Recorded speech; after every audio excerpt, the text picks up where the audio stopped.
Tim Nelson, thank you, Board and Chairman. On the sign ordinance, there's a couple issues I have with the proposed ordinance. First of all, being the organization of the ordinance. It's very unclear and dances around everything. I think a better way to set it up would be simply have definitions, have a section for residential, a section for commercial, and a section for permitted commercial signs. That would clarify for everybody what's allowed and where it's allowed, and you wouldn't have to dance around the entire ordinance. The second suggestion I have is to eliminate the 3-foot height from the small signs definition. And I came across an example of that at my own house. I have an Albany Fence Company 4-foot fence in my backyard, and they've strapped a little small sign 4 foot off the ground. And if this ordinance passes, all those in the county would be illegal. That makes no sense. So we might as well, I don't see a reason for the height problem that would allow all those signs without regulation. In the residential area, first of all, political signs in the current ordinance, it conflicts with state law. You have to revert to state law, which says you cannot limit the number of political signs or the time and placement of them. As far as size and stuff, you can limit that however you wish.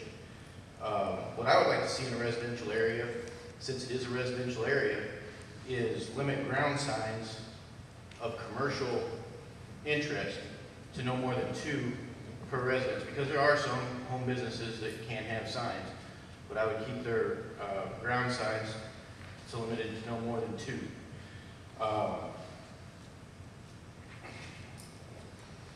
And of course, I'm good with no wall or window signs. I don't want to limit on flagpoles in residential areas. I don't see there to be any need.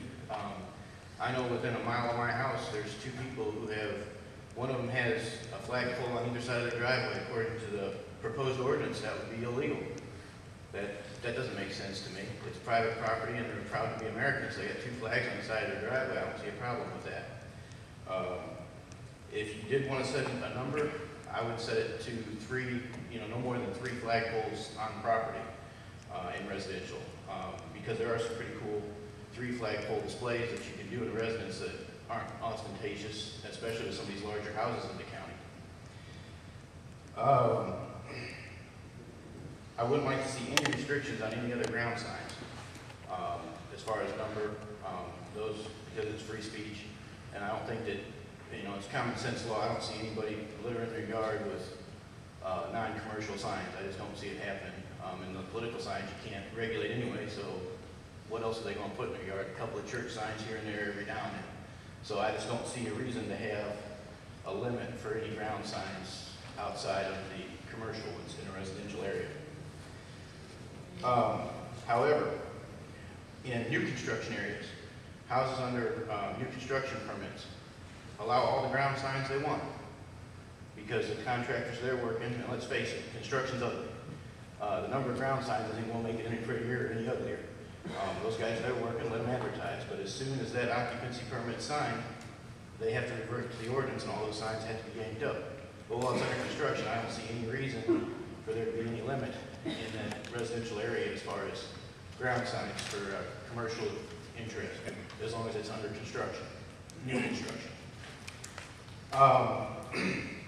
The second thing, we're good. That's all I have for residential. Now we go to commercial. First thing, I'm looking forward to a workshop because I don't understand all the commercial stuff. The number of signs, placement, lights is confusing. It just doesn't make sense. I'm having trouble comprehending it, and I think we need to sit down and really look at what we're wanting to do. There needs to be some type of immediate enforcement in place. For instance, this last week, the going out of business sale at the movie gallery, they have signs all up and down 19, and there's nothing the county can do about it immediately. It's going to take 30 days to get those signs cleaned up, and that's not right.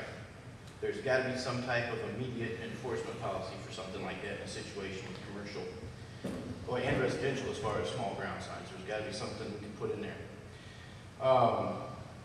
As far as billboards, I'll be honest to say, I don't care if you ever allow an old billboard again. I don't care if you allow the electronic ones, I'd like to see them. And the reason I say that is because those people have to invest a lot of money to put those up, which means they're going to take care of them. And that's a good thing. You're not going to have dilapidated billboards 20 years down the road. If they have the investment in these electric signs, they're going to use them and they're going to look good. And I think we really need to consider that.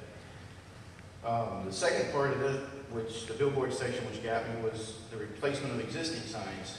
By putting that clause in there, you're limiting competition because the only people who could replace them are the people who currently have them.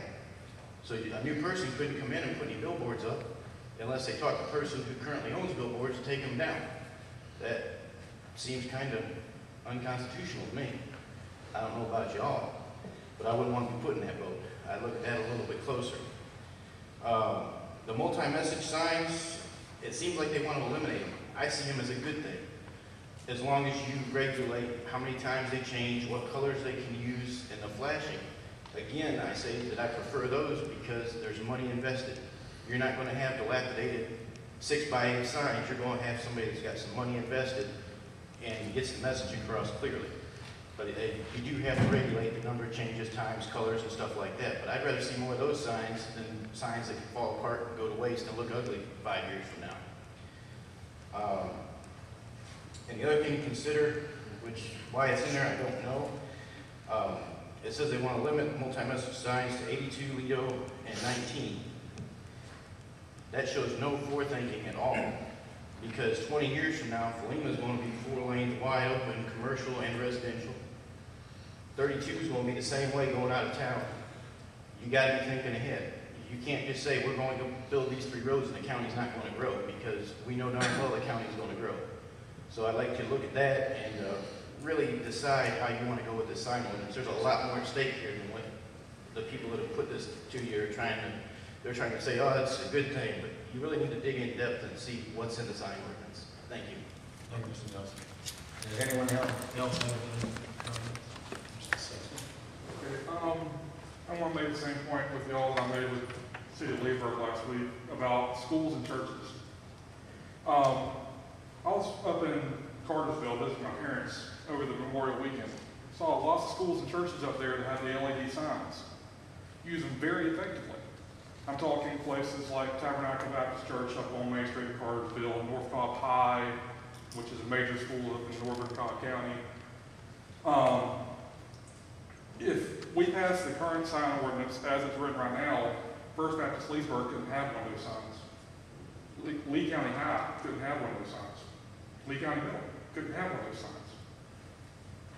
And yet, to me, like I said, they're some of the most effective communication a church or a school can use, especially one that's right here on one of the main roads in town. So, yeah, like I said, like y'all amended that to allow at least churches and schools, preferably everybody, but